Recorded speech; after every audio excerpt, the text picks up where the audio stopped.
Anthony Bird, you just signed Chris McGuire, head coach, Darnell Hoskins, assistant coach.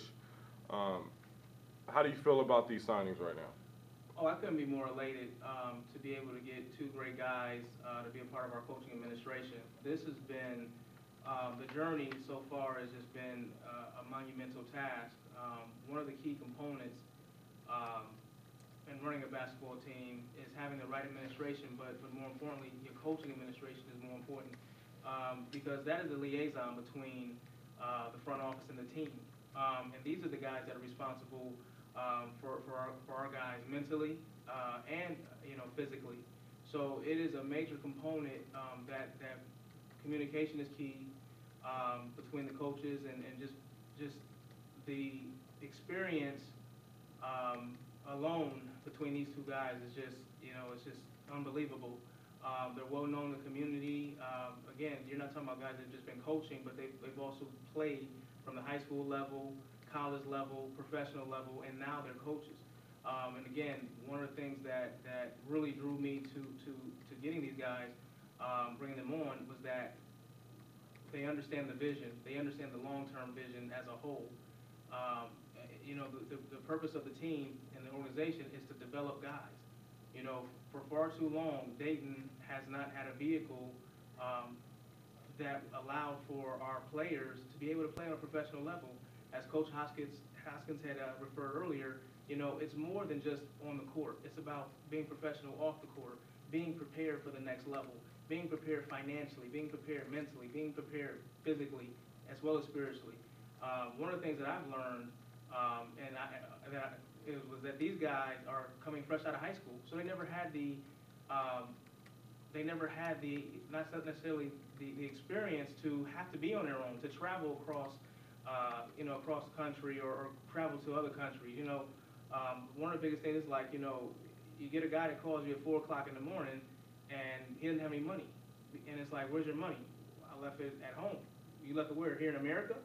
So just little things like that we need to teach them that you would think they would know, but if they've been sheltered all their lives, then I think that's the biggest gap between, minor and professional, going to the top level. And that's why a lot of times you see these guys, they get a $1 million contract, and then they're in trouble 2 weeks, 3 weeks later, or because they've said something wrong or they did something wrong because they never had anything to reference it against. So that's what we're here for. That's what these guys have been brought on to do, is to really develop these guys and set them up for success for the future and the long run.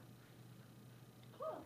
All right, this question is actually for all three of you. What are your short-term goals for the season? What about you, coaches?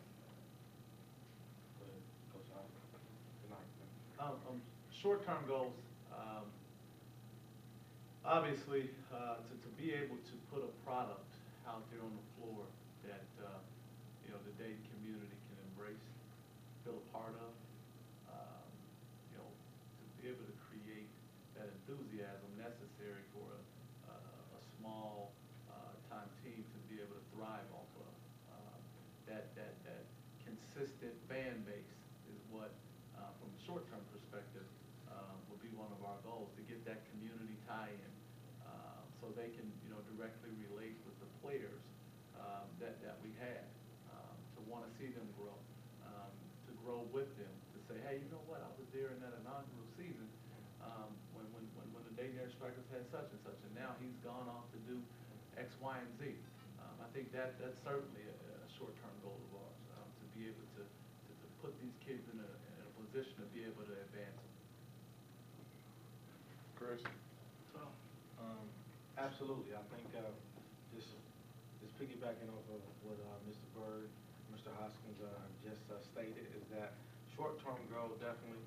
I mean, as a coach, Mr. Hoskins touched on things that are off the court. On the court, short-term goal is to compete, put a competitive product out there on that court each and every game.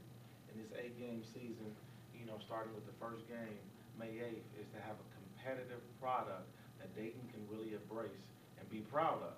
I mean, that's very, very important. That is, to me, my short-term goal, is that competitive product is something that we can all love, embrace, the community, the fans, and also the players and administration can be proud of each and every night we come out and we're competing at a high level. Long-term goal, definitely in the end, like I said, July 3rd, is have our young professionals be able to go on and survive out there in a mean world. And I know me and Coach Hoskins always talk about it, in a mean world, about being a professional basketball player. But if you take the components that we're trying to teach and give each and every player, I think they'll be well prepared or better prepared than they were when they first came in. All right, this is for the owner, Birdman. A lot of haters out there didn't think you would make it through the year. You know, nevertheless, start another year, another season. They thought you'd be a one and done, basically, NCAA tournament style. What's your response to that? You know, how do you? I mean, you know, like knowing that you can create, you know, have the ability to, you know, do another season, and you know, with the people that you have behind you. How do you feel about that? You know, because there was a lot of whispers in the city about you guys folding, closing shop, wasn't gonna make it through, you know, whatever. Well, what I say to a lot of the naysayers, one thing that I've had that I've been blessed with is someone told me, you know, somebody wiser than me told me that people are always going to talk about you, whether you're doing well, whether you're doing bad, they're going to talk about you. And one thing that I always take in consideration is, one, who's saying it, and two, what are they saying? And then, but ultimately, I don't get my validation from, you know, what people say. You know, I've been taught to be a doer, and that's what we're here for. We're doing. You know, we say it by doing.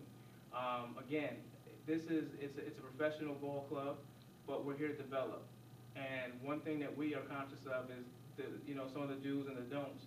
You know, what I do say to the people is come out and support it, because we're here for you. We're here for the community. We're here for our players. That's what I say. You know, I don't have anything negative anything to say back to anything that's been said negative, because, you know, what I've learned is that, you know, anybody can commentate from the sideline, but what are you doing in your community? You know, how are you helping the situation? How are you helping the economy? You know, how did you help somebody make someone else's life more meaningful?